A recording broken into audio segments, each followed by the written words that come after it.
نحمد نصلی علی رسول الکریم اما بعد فاعوذ باللہ من الشیطان الرجیم بسم اللہ الرحمن الرحیم۔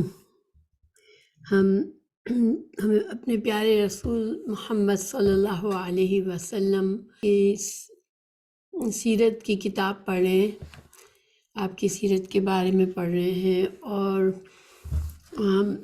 ابھی آج کا ہمارا جو سبق ہے وہ سبق نمبر 10 ہے۔ اب تک ہم نے کافی باتیں آپ صلی اللہ علیہ وسلم کی مکہ کی زندگی کے بارے میں بہت سی باتیں جانی ہیں۔ اب ہم نے پچھلے سبق میں دیکھا کہ قریش نے اور مکہ کے مشرکین نے کس حد تک مخالفت کی، اسلام کی دعوت کی، اور کس کس طرح سے جو مسلمان ہو رہے تھے، جو کمزور تھے، جن کی بڑے قبائل نہیں تھے، جو بڑے بڑے قبیلوں سے جن کا تعلق نہیں تھا، جو غریب لوگ تھے، کمزور طبقے کے لوگ تھے، ان کے اوپر بہت سارے ظلم و ستم ڈھائے، جو ہم نے پیچھے کے سبق میں پڑھے۔ اس کے علاوہ ہم نے یہ بھی جانا کہ رسول اللہ صلی اللہ علیہ وسلم پر کھلی دست درازی تو نہیں کر سک رہے تھے، مگر وہ قریش نے بہت زیادہ کوشش کی کہ رسول اللہ صلی اللہ علیہ وسلم کے جو چچا تھے ابو طالب، وہ آپ صلی اللہ علیہ وسلم کے سر سے اپنا شفقت کا ہاتھ ہٹا دیں، اور آپ کا جو تحفظ، جو ان کو تحفظ سا ملا ہوا تھا اپنے چچا کا، وہ ان سے ہٹ جائے تو وہ رسول اللہ صلی اللہ علیہ وسلم پر بھی دست درازیاں کر سکے۔ تو یہ ساری چیزیں ہم نے پڑھی تھیں۔ تو جب قریش ہر طرح کے سے ناکام اور مایوس ہو گئے، نہ ان کی دھمکی کام آئی، نہ سودے بازی، یعنی کہ جب وہ ابو طالب کو بہت زیادہ کوشش کی انہوں نے کہ وہ آپ صلی اللہ علیہ وسلم کو ان کے حوالے کر دے، تو ان کی کسی بات کو نہیں مانا ابو طالب نے، تو پھر انہوں نے کیا کیا کہ انہوں نے خود رسول اللہ صلی اللہ علیہ وسلم پر دست درازی شروع کر دی، اور مسلمانوں پر جو سختیاں وہ پہلے سے کر رہے تھے ان میں مزید اضافہ کر دیا۔ چونکہ رسول اللہ صلی اللہ علیہ وسلم حشمت و عزت اور اکرام و احترام کا بلند مقام رکھتے تھے، اس لیے آپ پر دست درازی کی جرأت صرف بڑے افراد اور سرداروں نے کی، چھوٹے اور عام لوگوں کو یہ جرأت نہ ہو سکی۔ آپ صلی اللہ علیہ وسلم کو گھر کے اندر جو لوگ تکلیف دیتے تھے، ان کے نام یہ ہیں: ابو لہب، حکم بن ابی العاص بن امیہ، عقبہ بن ابو معیط، عدی بن حمرہ ثقفی، ابن الاسد حزلی، یہ سب آپ کے پڑوسی تھے۔ جب آپ نماز پڑھنے کھڑے ہوتے تو ان میں سے کوئی شخص بکری کی بچہ دانی اٹھا کر آپ پر پھینک دیتا، اور جب ہانڈی چولہے پر چڑھی ہوتی تو اس ہانڈی میں پھینک دیتا۔ آپ جواب میں صرف اتنا کرتے کہ اسے لکڑی پر اٹھا کر لاتے اور دروازے پر کھڑا ہو کر کہتے: اے بنو عبد مناف، یہ کیسا پڑوس ہے، پھر اسے راستے میں پھینک دیتے۔ امیہ بن خلف جب آپ کو دیکھتا تو طعن و تشنیع کرتا، آنکھیں مار مار کے ان سے اشارے کرتا اور لوگوں کو ہشکارتا۔ اسی طرح اس کا بھائی ابی بن خلف دھمکیاں دیتا ہوا کہتا: اے محمد صلی اللہ علیہ وسلم، میرے پاس اود نامی گھوڑا ہے جسے روزانہ 3 سا خوراک کھلاتا ہوں، اسی پر سوار ہو کر تجھے قتل کر دوں گا۔ بالآخر آپ صلی اللہ علیہ وسلم نے ایک بار فرمایا: بل انا اقتلک انشاءاللہ، بلکہ انشاءاللہ میں تجھے قتل کروں گا۔ اور ایسا ہی ہوا کہ احد میں آپ ہی نے اسے قتل کیا۔ ایک روز یہی ابی بن خلف اپنے ایک بوسیدہ ہڈی لایا اور اسے توڑ کر رسول اللہ صلی اللہ علیہ وسلم کے چہرے کی طرف پھینک دی۔ ایک بار عقبہ بن ابو معیط نے نبی کریم صلی اللہ علیہ وسلم کے پاس بیٹھ کر کچھ سنا۔ یہ بات اس کے دوست ابی بن خلف کو معلوم ہوئی تو اس نے عتاب کیا اور کہا: جاؤ نبی کریم صلی اللہ علیہ وسلم کے چہرے پر تھوک کر آؤ۔ اس نے ایسا ہی کیا۔ ابو لہب تو پہلے ہی دن سے آپ کا دشمن تھا اور آپ کے در پہ آزار رہا کرتا تھا۔ اس کے 2 بیٹوں عتبہ اور عتیبہ کے عقد میں نبی کریم صلی اللہ علیہ وسلم کی 2 صاحبزادیاں رقیہ اور ام کلثوم تھیں۔ ابو لہب نے دونوں بیٹوں سے کہا: اگر تم نے محمد صلی اللہ علیہ وسلم کی بیٹیوں کو طلاق نہ دی تو میرا تمہارا آمنا سامنا حرام۔ اس کی بیوی نے بھی کہا کہ انہیں طلاق دے کیونکہ وہ بد دین ہو گئی ہیں، چنانچہ انہوں نے طلاق دے دی۔ وہاں کا ایک دستور تھا کہ بہت ہی کم عمری میں نکاح کر دیا جاتا تھا، تو یہ اس وقت رخصتی نہیں ہوئی تھی، حضرت رسول اللہ صلی اللہ علیہ وسلم کی 2 بیٹیوں کا نکاح صرف ہوا تھا، تو انہوں نے طلاق دے دی تھی۔ ابو لہب کی بیوی ام جمیل عروہ بنت حرب بھی رسول اللہ صلی اللہ علیہ وسلم کی کٹر دشمن تھی۔ وہ کانٹے دار ڈالیاں لا کر رات کو آپ کے راستے میں ڈال دیتی کہ آپ اور آپ کے ساتھی زخمی ہو جائیں۔ اسے صورت تبت یدا ابی لہب نازل ہونے کا پتہ چلا تو ہتھیلی میں پتھر لے کر رسول اللہ صلی اللہ علیہ وسلم کی تلاش میں نکلی۔ آپ خانہ کعبہ کے پاس ابو بکر کے ساتھ تشریف فرما تھے۔ اللہ نے اس کی آنکھوں پر پردہ ڈال دیا، چنانچہ وہ صرف حضرت ابو بکر ہی کو دیکھ رہی تھی۔ کہنے لگی، تمہارا ساتھی کہاں ہے؟ مجھے معلوم ہوا ہے کہ وہ میری ہجو کرتا ہے۔ اب یہاں پر یہ کیوں کہہ رہی تھی مجھے میری ہجو کرتا ہے کہ تبت یدا ابی لہب کی سورہ نازل ہوئی، تو چونکہ قرآن کا انداز شاعری کی طرح کا انداز لگتا ہے بعض اوقات، حالانکہ شاعری تو کچھ بھی نہیں ہے قرآن کے کلام کے آگے، لیکن ان کو یہ اس وجہ سے اس نے ہجو کہا اس کو کہ میرا ہجو کرتا ہے۔ واللہ اگر اسے پالوں تو یہی پتھر اس کے منہ پر دے ماروں، سن لو میں بھی شاعرہ ہوں۔ اس کے بعد یہ کہہ کر چلی گئی، مذممن عصینا وامرہ ابینا ودینہ قلینا، ہم نے مذمم کی نافرمانی کی۔ یہاں پر اس نے آپ صلی اللہ علیہ وسلم کے لیے یہ لفظ استعمال کیا، اس کی بات کا انکار کیا اور اس کے دین کو نفرت سے چھوڑ دیا۔ ابو بکر نے کہا، یا رسول اللہ، کیا اس نے آپ کو نہیں دیکھا؟ آپ صلی اللہ علیہ وسلم نے فرمایا، وہ مجھے نہیں دیکھ سکی اس لیے کہ اللہ تعالیٰ نے اس کی نگاہ پکڑ لی ہے۔ قریش نے نبی کریم صلی اللہ علیہ وسلم کو گالی دینے اور برا بھلا کہنے کا ایک طریقہ یہ بھی ایجاد کر رکھا تھا کہ آپ کو محمد صلی اللہ علیہ وسلم کے بجائے مذمم کہتے تھے، جس کے معنی محمد کا بالکل الٹا ہے۔ محمد کے معنی وہ شخص جس کی خوب تعریف کی گئی ہو، اور مذمم کی معنی ہے وہ شخص جس کی خوب برائی کی گئی ہو۔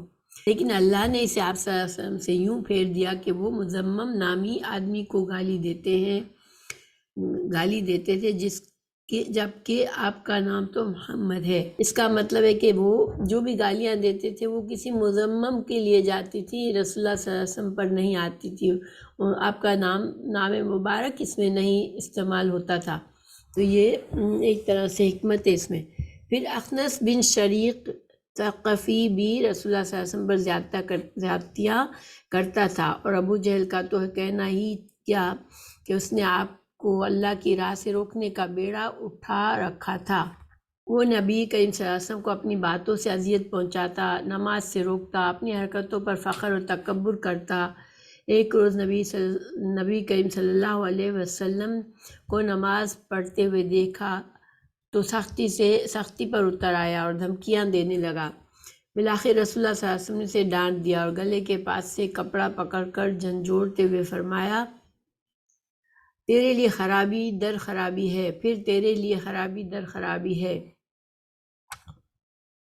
اس نے کہا، محمد صلی اللہ علیہ وسلم مجھے دھمکیاں دے رہے ہو، واللہ تم اور تمہارا رب میرا کچھ نہیں بگاڑ سکتے، میں اس وادی مکہ کا سب سے طاقتور آدمی ہوں۔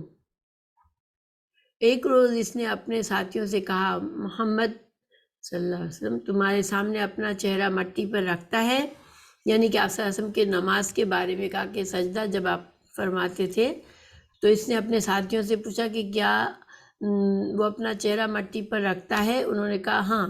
اس نے کہا، لات و عزیٰ کی قسم، اگر میں نے اسے دیکھ لیا تو اس کی گردن رون دوں گا اور اس کا چہرہ مٹی پر رگڑ دوں گا۔ اس کے بعد اس نے رسول اللہ صلی اللہ علیہ وسلم کو نماز پڑھتے دیکھ لیا، اس ذام میں چلا کہ آپ کی گردن رون دے گا، لیکن لوگوں نے اچانک کیا دیکھا کہ وہ ایڑیوں کے بل پلٹ رہا ہے اور دونوں ہاتھوں سے اپنا بچاؤ کر رہا ہے۔ لوگوں نے پوچھا، ابو الحکم تمہیں کیا ہوا ہے؟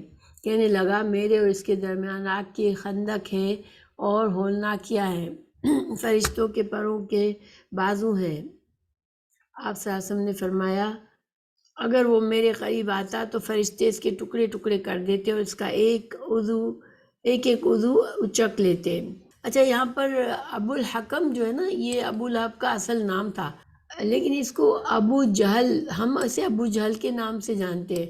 دیکھیے یہ جو ہے ابو جہل، اس کا اصل نام نہیں تھا۔ ابو جہل کا معنی ہے جہالت کا باپ، جبکہ اس کا اصل نام تھا ابو الحکم، لیکن مسلمانوں میں یہ ابو جہل کے نام سے ہی مشہور ہوا، اور اس کو ہمیشہ یہی کہا جائے گا، کیونکہ اس نے اس حکمت والا، بہت حکمت والا، ابو الحکم مینس بہت زیادہ حکمت والا، لیکن اس نے دین کو قبول نہیں کیا بلکہ رسول اللہ صلی اللہ علیہ وسلم کے سخت مخالفت کی، تو پھر یہ حکمت کی بات نہیں کی، اس لیے اس کا نام ابو جہل مشہور ہو گیا۔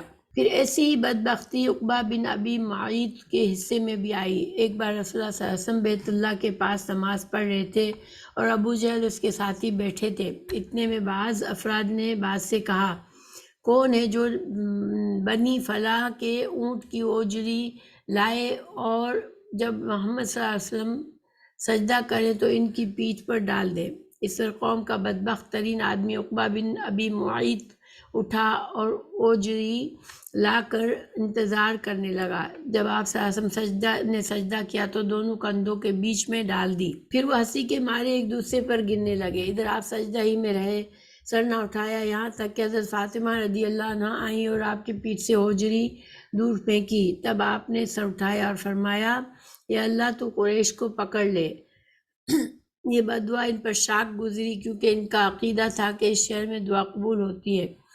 پھر آپ نے ایک ایک شخص کا نام لے لے کر بدعا کی، اے اللہ تو فلاں کو پکڑ لے، فلاں کو پکڑ لے۔ یعنی آپ صلی اللہ علیہ وسلم کو اتنا دکھ دیا ان لوگوں نے کہ آپ صلی اللہ علیہ وسلم سے بددعا نکلی ان کے لیے، اور ہوا بھی یہی کہ وہ سب کے سب آئندہ بدر کی لڑائی میں مارے گئے۔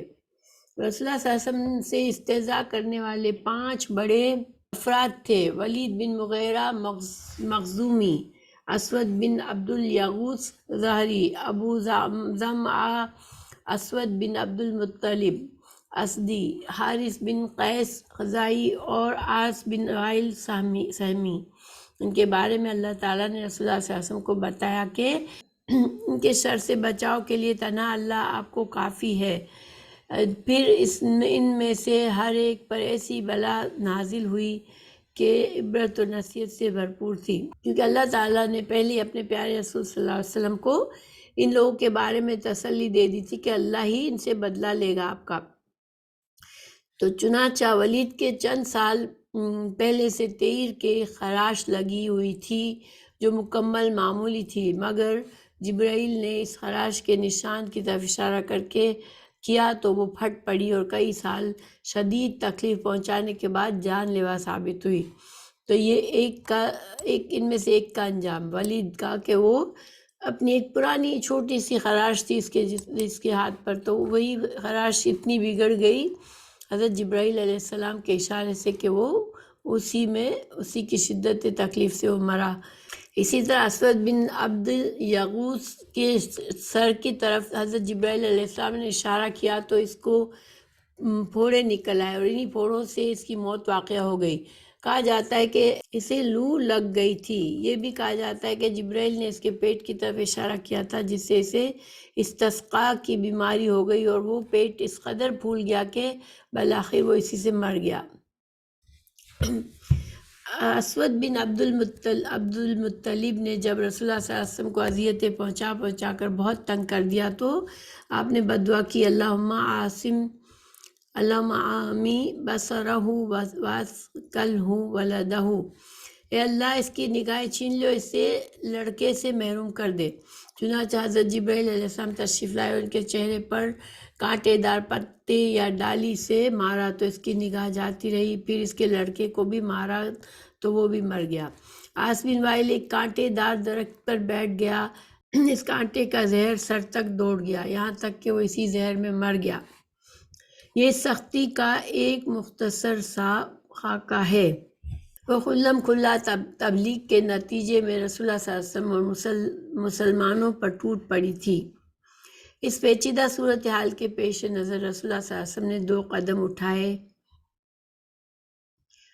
نمبر 1 دارالارقم۔ پہلا قدم یہ تھا کہ آپ نے ارقم بن ابو اوالہ رقم مخزومی کے گھر کو تبلیغ و عبادت اور تعلیم و تربیت کا خفیہ مرکز بنا دیا، کیونکہ وہ بدمعاشوں کی نگاہوں سے دور صفا کے دامن میں واقع تھا۔ چنانچہ وہاں آپ صلی اللہ علیہ وسلم صحابہ کرام کے ساتھ خفیہ طور پر اکٹھے ہوتے، وہ اللہ کی آیتیں تلاوت فرما کر سناتے، ان کا تزکیہ کرتے، انہیں کتاب و حکمت سکھاتے۔ اس تدبیر سے بہت سے ایسے حادثات سے بچاؤ ہو گیا کہ اگر آپ کھلے طور پر اکٹھے ہوتے تو ان کے پیش آنے کا غالب امکان تھا۔ باقی جہاں تک نبی کریم صلی اللہ علیہ وسلم کے اپنی ذات کا تعلق ہے تو آپ نے مشرکین کے بیچ و بیچ کھلم کھلا اللہ کی عبادت بھی کرتے تھے اور اس کے دین کی دعوت بھی دیتے تھے۔ اس سے نہ آپ کو کوئی ظلم و زیادتی روک سکتی تھی، نہ مذاق اور استہزاء۔ یہ اللہ کی حکمت تھی تاکہ جو ایمان لائے اسے بھی دعوت پہنچ جائے اور جو ایمان نہ لائے اسے بھی، اور اس تبلیغ کے بعد کسی کے لیے اللہ کے خلاف حجت باقی نہ رہ جائے، اور قیامت کے روز کوئی کہنے والا یہ نہ کہہ سکے کہ ہمارے پاس تو کوئی خوشخبری دینے اور ڈرانے والا آیا ہی نہیں تھا۔ اچھا، ہجرت حبشہ۔ دوسرا قدم یہ تھا کہ آپ نے یہ اچھی طرح معلوم کر لینے کے بعد کہ حبشہ کا بادشاہ نجاشی ایک انصاف پسند حکمران ہے اور اس کے ہاں کسی پر ظلم نہیں ہوتا، مسلمانوں کو ہدایت کی کہ وہ حبشہ ہجرت کر جائیں۔ اس ہدایت کے مطابق رجب سن 5 نبوی میں مسلمانوں کے پہلے قافلے نے ہجرت کی۔ اس میں 12 مرد اور 4 عورتیں اور ان کے سردار حضرت عثمان بن عفان تھے، نیز ان کے ساتھ ان کی بیوی حضرت رقیہ رضی اللہ عنہا بھی تھی، جو نبی کریم صلی اللہ علیہ وسلم کی صاحبزادی تھیں، اور یہ حضرت ابراہیم اور حضرت لوط کے بعد پہلا گھرانہ تھا جس نے اللہ کے راستے میں ہجرت کی۔ تو حضرت رقیہ جو تھی آپ صلی اللہ علیہ وسلم کی صاحبزادی تھی، ان کا نکاح بعد میں جب ابو جہل کے بیٹے سے طلاق ہوئی تھی اور ابھی رخصتی ان کی نہیں ہوئی تھی، پھر ان کا نکاح جو ہے حضرت عثمان بن عفان رضی اللہ عنہ سے کر دیا گیا تھا، جو کہ بہت پہلے کے زمانے میں پہلے مسلمان ہونے والوں میں سے تھے۔ اچھا، ہجرت حبشہ۔ مکہ سے حبشہ کے دارالحکومت اکسوم تک رجب سن 5 نبوی۔ جب نبی کریم صلی اللہ علیہ وسلم نے اپنے صحابہ کو مصائب میں مبتلا پایا اور یہ دیکھا کہ انہیں ان مصائب سے نجات دلانا ممکن نہیں، تو آپ صلی اللہ علیہ وسلم نے فرمایا، اگر تم حبشہ کی سرزمین کی طرف نکل جاؤ، وہاں ایک بادشاہ ہے جس کی سلطنت میں کسی پر ظلم نہیں ہوتا اور وہ سچائی کی سرزمین ہے، حتیٰ کہ اللہ تمہارے لیے کوئی راستہ نکال دے۔ اسلام میں پہلی ہجرت تھی۔ تو 5 سن نبوی میں یہ پہلی ہجرت ہوئی تھی۔ حبشہ جو ہے ایتھوپیا، اب جو اس ایتھوپیا کے نام سے ہے، تو اس کے شہر اکسوم میں گئے تھے پہلے مسلمان ہجرت کر کے۔ لوگ رات کے اندھیرے میں چپکے سے نکلے اور جدہ کی جنوب میں واقع شعیبہ کی بندرگاہ کا رخ کیا۔ قسمت کی بات ہے کہ وہاں 2 تجارتی جہاز موجود تھے، یہ لوگ ان پر سوار ہو کر حبشہ پہنچ گئے۔ ادھر قریش کو ان کے بھاگنے کا پتہ چلا تو غیظ و غضب سے پھٹ پڑے، فوراً آدمی دوڑائے کہ انہیں پکڑ کر مکہ لایا جائے اور خوب سزا دی جائے، یہاں تک کہ وہ اللہ کا دین چھوڑ دیں، لیکن ان کے پہنچنے سے پہلے مسلمان سمندر میں دور جا چکے تھے، لہٰذا یہ لوگ ساحل تک جا کر نامراد واپس آئے۔ دشمنی کا حال دیکھو کہ ان کا کیا بگاڑا تھا، صرف مسلمان ہی ہوئے تھے، لیکن وہ اتنے زیادہ اس پر غصہ تھا ان کو کہ وہ ان کو شہر میں رہنے بھی نہیں دیتے تھے، اور جب شہر سے چلے گئے تو اب بھی ان کو غصہ آیا کہ کیوں چھوڑ کر چلے گئے۔ مسلمانوں کے ساتھ مشرکین کا سجدہ۔ اس ہجرت کے کوئی 2 مہینے بعد رمضان سن 5 نبوی میں ایک روز رسول اللہ صلی اللہ علیہ وسلم مسجد حرام تشریف لائے۔ اس وقت کعبہ کے آس پاس قریش کے بہت سارے لوگ جمع تھے، ان میں ان کے سردار اور بڑے بڑے لوگ بھی تھے۔ سورہ نجم ابھی تازہ بتازہ اتری تھی، آپ صلی اللہ علیہ وسلم نے ان کے دوران اچانک کھڑے ہو کر اس کی تلاوت شروع کر دی۔ ایسا نفیس کلام انہوں نے کبھی سنا نہ تھا۔ اب جو اچانک انہوں نے کلام الہی سنا تو وہ دم بخود ہو کر سنتے کے سنتے رہ گئے، خاموش، مبہوت، نہ روکنے کا ارادہ نہ ٹوکنے کا ہوش۔ بلکہ سورت کے آخر میں جب ڈانٹ ڈپٹ والی آیتیں آئیں تو ان کے دل پر کپ کپی طاری ہو گئی۔ پھر جو ہی آپ نے یہ آیت پڑھی کہ سجدہ کیا، آیت پڑھ کر پھر جو ہی آپ نے یہ آیت پڑھ کر سجدہ کیا، فَاسْجُدُوا لِلَّهِ وَاعْبُدُوا، تو اللہ کے لیے سجدہ کرو اور عبادت کرو۔ یہ سورہ نجم کی آیت نمبر 62 ہے۔ تو بے اختیار سب کے سب سجدہ ریز ہو گئے، کسی کو اس حکم ربانی سے سرتابی کا یارانہ نہ رہا۔ امام بخاری رحم اللہ نے ابن مسعود رضی اللہ عنہ سے روایت کی ہے کہ نبی کریم صلی اللہ علیہ وسلم نے سورہ نجم پڑھی، پھر سجدہ کیا تو قوم کا کوئی فرد نہ بچا جس نے سجدہ نہ کیا ہو۔ ایک آدمی نے ایک مٹھی کنکری یا مٹی لی اور اسے اپنے چہرے کے اوپر تک لے گیا اور کہا میرے لیے یہی کافی ہے۔ بعد کو میں نے دیکھا کہ وہ جنگ بدر میں حالت کفر میں مارا گیا۔ یہ آدمی امیہ بن خلف تھا۔ مہاجرین کی واپسی۔ اس واقعے کی خبر حبشہ پہنچی، لیکن خاصے فرق کے ساتھ، یعنی ظاہر افواہیں جب ایک جگہ سے دوسری جگہ جاتی ہے تو اس میں کچھ نہ کچھ بات بدل جاتی ہے۔ تو جب حبشہ تک یہ بات پہنچی تو وہ سمجھے، یعنی انہیں معلوم ہوا کہ قریش مسلمان ہو گئے ہیں، چنانچہ وہ خوشی خوشی مکہ پلٹے۔ لیکن جب مکہ سے اتنے قریب آ گئے کہ صرف ایک گھڑی کا فاصلہ باقی رہ گیا تو حقیقت حال کا پتہ چل گیا، اور اس کے بعد کچھ لوگ تو وہیں سے حبشہ واپس پلٹ گئے اور کچھ لوگ چھپ چھپا کر یا کسی کی پناہ لے کر مکہ آئے۔ تو دوسری ہجرت حبشہ۔ اس کے بعد مسلمانوں پر قریش کی سختیاں اور بڑھ گئی، کیونکہ ایک طرف انہوں نے بے خودی میں مسلمانوں کے ساتھ جو سجدہ کر لیا تھا اس کا انہیں پچھتاوا تھا، دوسری طرف مسلمانوں کے ساتھ نجاشی جو حسن سلوک کر رہا تھا اس کی بھی انہیں جلن تھی۔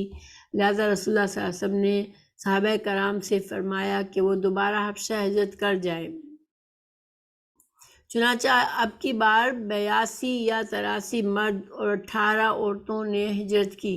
ظاہر ہے کہ یہ ہجرت پہلی ہجرت سے زیادہ پرمشقت تھی، کیونکہ قریش چوکنے تھے اور مسلمانوں کی نقل و حرکت پر نظر رکھے ہوئے تھے، لیکن مسلمان ان سے کہیں زیادہ چوکنے، باحکمت اور صاحب استقامت ثابت ہوئے اور ان کی ساری دھر پکڑ کر باوجود حبشہ کو نکل گئے۔ مسلمانوں کی واپسی کے لیے قریش کا حربہ۔ اب بھی قریش سے برداشت نہیں ہوا تو اب انہوں نے پھر کیا کیا، قریش پر یہ بات بہت گراں گزری کہ مسلمان ان سے چھوٹ کر اب ایک ایسی محفوظ جگہ پر جا پہنچے ہیں جہاں ان کی جان اور ایمان کو کوئی خطرہ نہیں۔ چنانچہ ان کی واپسی کے لیے قریش نے اپنے 2 ہوشیار آدمیوں یعنی عمر بن عاص اور عبداللہ بن ربیع کو حبشہ بھیجا۔ یہ دونوں اس وقت مشرک تھے۔ انہوں نے حبشہ پہنچ کر ایک سوچے سمجھے منصوبے کے مطابق سب سے پہلے پادریوں سے ملاقاتیں کی۔ حبشہ جو تھی وہاں پر عیسائی مذہب تھا، ٹھیک ہے، تو اس کا بادشاہ بھی عیسائی تھا مگر اچھا نیک انسان تھا۔ تو مطابق سب سے پہلے پادریوں سے ملاقات کی اور انہیں تحفے تحائف پیش کر کے مدلل انداز میں اپنے آمد کا مقصد بتایا۔ ان سب نے حامی بھر لی۔ اس کے بعد نجاشی کے پاس آئے اور اسے بھی تحفے تحائف پیش کیے، پھر اصل مقصد کے لیے زبان کھولی اور کہا بادشاہ سلامت، آپ کے ملک میں ہمارے کچھ ناسمجھ نوجوان بھاگ گئے ہیں، انہوں نے اپنی قوم کا دین چھوڑ دیا اور آپ کے دین میں بھی داخل نہیں ہوئے ہیں، بلکہ ایک نیا دین ایجاد کیا ہے جسے ہم جانتے ہیں نہ آپ، اس لیے ہمیں آپ کی خدمت میں ان کی قوم کے اشراف یعنی ان کے والدین، چچاؤں اور کنبے کے قبیلے کے لوگوں نے بھیجا ہے تاکہ آپ انہیں واپس بھیج دیں، کیونکہ یہ لوگ ان پر نگاہ رکھتے ہیں اور ان کی خامی اور خرابی کو سب سے اچھی طرح سمجھتے ہیں۔ جب ان کی یہ بات پوری ہو چکی تو پادریوں نے بھی منصوبے کے مطابق ان کی تائید کی، کیونکہ پادریوں کو تحفے تحائف دے کر پہلے سے ہی ان دونوں نے تیار کر لیا تھا کہ بادشاہ کے سامنے ہماری تائید کرنا۔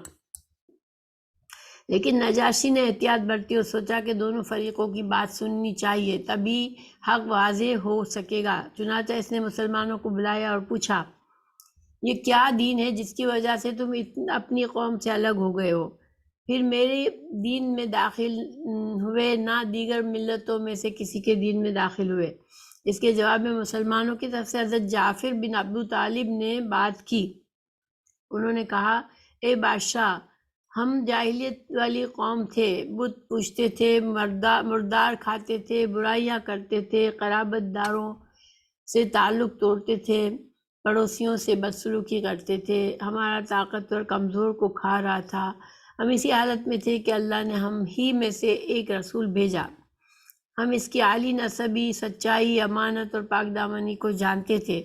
اس نے ہمیں اللہ کی طرف بلایا کہ ہم اسے ایک مانیں اور اسی کی عبادت کریں، اور اس کے سوا جن پتھروں اور بتوں کو ہم اور ہمارے باپ دادا پوجتے تھے انہیں چھوڑ دیں۔